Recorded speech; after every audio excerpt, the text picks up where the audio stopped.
Yeah, we just want to create competition, different situations, whether it's, 2-minute situations, red zone, third downs. We do a variety of different things and keep track of the score. And then whoever doesn't have, whoever ends up on the short end has to do a little extra gassers, but they give me a hard time. Like even today, it came down to a controversial call, had to be reviewed, and the offense got the edge. And so then the defensive guys told me I was a traitor. Who made the decision?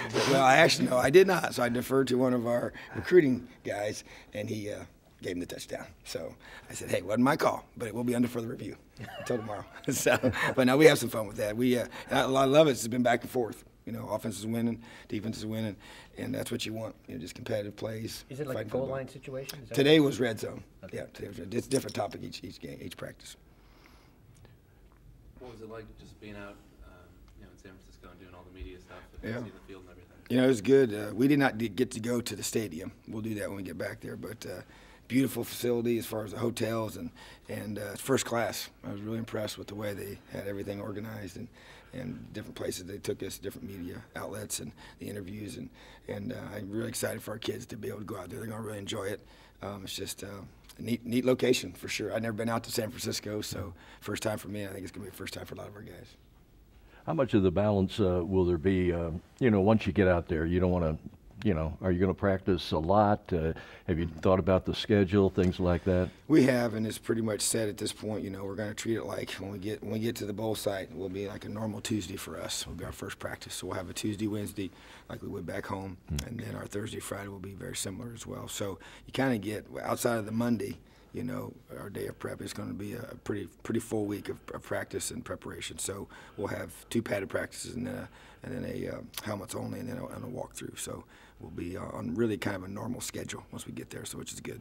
This is a great time for the kids that the second teamers, so to speak, the red shirts to get these extra reps. What's that mean, and what have you seen in that regard? Yeah, we really tried to work those guys in a lot. We call it developmental work and just your fundamentals. Because oftentimes those guys, they don't get a chance to run our scheme. Sure. They're running scout team and they run your opponent's looks each week. So it's been really good for them to even just learn the signals, know the calls. The fundamental piece though is still basics. We're just working on tackling and shedding blocks on defense and blocking and catching the football and just doing little things right on offense. And so it's just getting our guys that don't usually get that extra work, get that time in. So it's an extra month of practice, so it's like a whole extra spring ball for your guys. And so I know that that's a huge advantage for teams that play in the bowl games, and we're going to take full advantage of it. Are there any young guys in particular who have really been kind of standing out and really benefiting from these? Yeah, I think Taysir Mack to me is a guy that really, as a receiver, kind of jumps out to me. I see him a little bit more because of being on the scout team offense during the season. But I think he's a guy that just as you see him grow in his confidence, I think it's really, really big. And I just think even like Jerome Johnson, the big defensive lineman for us, he's continued to progress. And we got him in there against our ones and twos today. And just to see him come off the football, and he's really, really kind of figuring things out, as we like to say. So it's been good to see. The ability to get to game speed. Sometimes you'll see because of the break when bowl teams, when they start the game, they're not quite at game speed. How do you practice that so that you guys aren't beat up, but you're ready from the opening minute? Yeah. It's a balance. I've talked to other head coaches, that have had this kind of, because what it really comes down to is when do you play. So you take your game day and that date, and you work backwards. And so talking to different coaches that have had this late of a bowl, and I've been in that situation as well, but not as a head coach. And so you just try to figure out a balance between making sure that you're sharp and you've had enough hitting, and that you're not also kind of too much to where you're kind of a little bit tired. You don't want to be tired going to the kickoff. So I think that the real challenge is you want to make sure you're being physical, and you want to keep that. 'Cause if you let up and you're not physical enough, you won't be sharp and crisp. I do think you're going to have a little bit of rust that first few drives. I think it's kind of the natural bowl because of the time off. We're going to try and do a mock game, to finish up this week, before we get into our trip. And so to me, that's going to be a way for us to be able to simulate game situations and allow us to stay sharp. So that's going to be a big plan for us. What's the structure to that mock game? Is it kind of like a scrimmage? It is, in terms of it's not going to be full, live, that kind of regard, but it's going to be situations. We're going to kick the ball off and do a couple, just try and create as many situations as you can. It gives you a chance to work on those for sure, and also gets to, even for us, just from me managing, as a head coach, from being the defensive coordinator. So we're going to work through all those decisions that have to be made, you know, fourth downs, and when the punt team comes in and off the field, and when the defense transitions, offense transitions, and even some of those unique situations like what happened in the Purdue game where we got 11 seconds to go in the game and you're trying to run the clock out, and it kind of looked a little bit different than you usually work on it, you know, with your normal punter because of the time that was on the clock and the distance and where the ball was located. So trying to, you know, brainstorm for things like that to be able to work on and be crisp and sharp for kickoff. You've always obviously glanced at the offenses, being the DC, but now talk to me a little about how multiple defensively Utah looks to you as you keep feeding the guys info.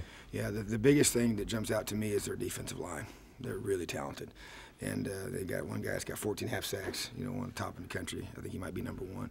But you know, just the whole group is kind of rotate them in, you know, and because of that pressure that they apply and how good they are out front, they've got a lot of interceptions, you know, because of their safeties. And they're basically going to be, you know, I wouldn't say that they're complex in a lot of ways, but it kind of fits their style. You know, they're fundamental, extremely talented. They play really, really hard. You know, he's as a defensive-minded head coach, which Coach Whittingham is. I think he plays great defense. They're really, really good on special teams, and they have an offense that allows them to run the football and play action off the run. So it's a really good combination, I think, and that allows them to be in every game, and it allows them to be able to, you know, in their mind, play championship level football. And they were at one point in the season 7-1 and really in the mix to be, you know, conference champs and trying to get to the, you know, the playoffs. And so that was really where they'd positioned themselves. And so that's the kind of team you're playing, and a very high caliber football team. We have faced so many good defenses. Are they comparable to, you know, anyone in our league that brings? Yeah, I mean, I think, you know, it's interesting when we talk about them being similar to Nebraska on offense. I think you could almost say the same thing defensively, you know, in the style that they play. And I just think that they're a very, very good football team. And so we see a lot of good defenses in our league. Yeah. So I think our guys are going to, you know, be able to transfer that to what we've seen. But anytime you're good up front, I mean, that to me is a tribute to the way they've recruited and the way that they coach their guys. But it gives them a distinct advantage. From a recruiting standpoint, just how beneficial are these extra practices, bowl practices in particular, where you can, you know, if you're hosting prospective players, you can show them this?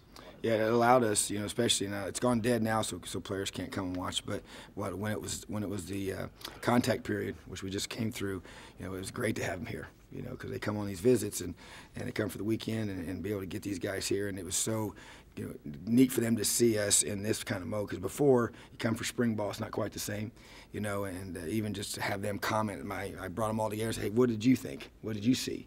And so just their perspective on it and be able to kind of, you know, use that, you know, and just give them a chance to talk and see. And because they want to see, I want to be able to give them a snapshot. Hey, what's it going to be like to be a student athlete here? What's it going to be like to play football here?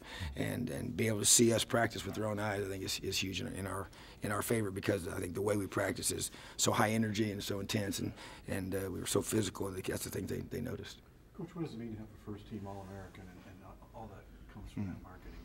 It does. You know, it's a tribute to the way we've developed our guys. You know, and I think that's with Coach Fry, the way he's done that with the culture he's created on the offensive line, the expectation that's if you come here, you're going to have that opportunity. And just to look at a guy like that, it's you look at our history and to have it, you know, back to back.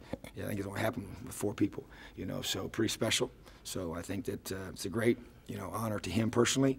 It's a great honor for our program and to what has been established here. Obviously, you know, Coach Wilson's a huge part of that, and you know, Coach Fry for sure, and then the whole offense. You know, it's a team award, as we tell our guys, and I think you know, Dan would be the first one to tell you that. And then you got a couple guys recognized yesterday, you know, with Coy and Marcelino, you know, being able to be named Freshman All-American. You know, so it's really once again a tribute to recruiting and being able to, once they get here, show that freshmen will have opportunities if they take advantage of them. You know, you talk about Marcelino, and you know he was wired the first game down at Florida Atlantic.